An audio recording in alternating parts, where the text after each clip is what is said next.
Oh, nandito pala si Matoy. Di ba umiyak ka kanina? Oo. Bakit? Kasi wala nang ulam ang natira. Naubusan ka? Ha? Kaya ka umiyak? Paano iyak yung ginawa mo kanina? Ang pangit. Huwag mo nang ulitin yan. Let's go! Tara guys, samahan nyo kami. Meron kasi kami ipapakita sa inyo. Wow! Boss Matoy! Itong ibig sabihin ng bato na ganyan, Ano yan? Modern. natural ba yun o gawa ng hapon? Gawa ng hapon to, gawa ng hapon. Ha? Wow, galing oh. Galing oh. Oh. Slide talaga. Tapos pag ganun oh, may tinuturo siya. Pag ganun. Nakita niyo yung balat na to? Tara, dito tayo. No? Dito tayo. Wrap siya.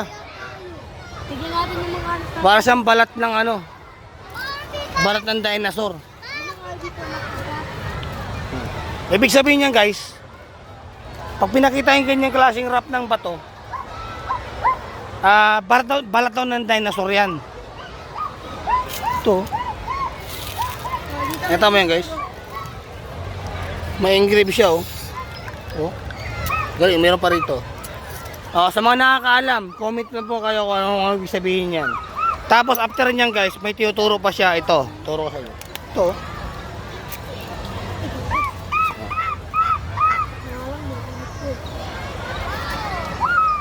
Ito po yung tinuturo niya. Ito.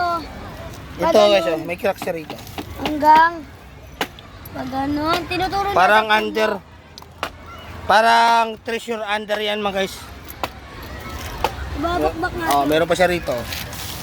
Yan oh. Kita nyo? Treasure under yan guys. Kung nagkakamali man lang ako, mga treasure hunter natin dyan, mga kaibigan natin, comment down below lang po kayo. So ayan.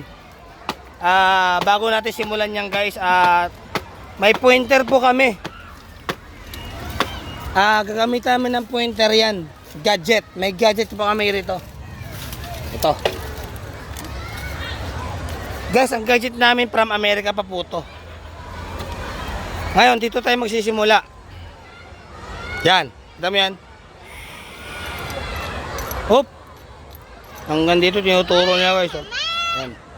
Ano kayo meron dyan? May engrave nga siya guys. Oh. Tapos lipat naman tayo ng pwesto. Okay, ganyan.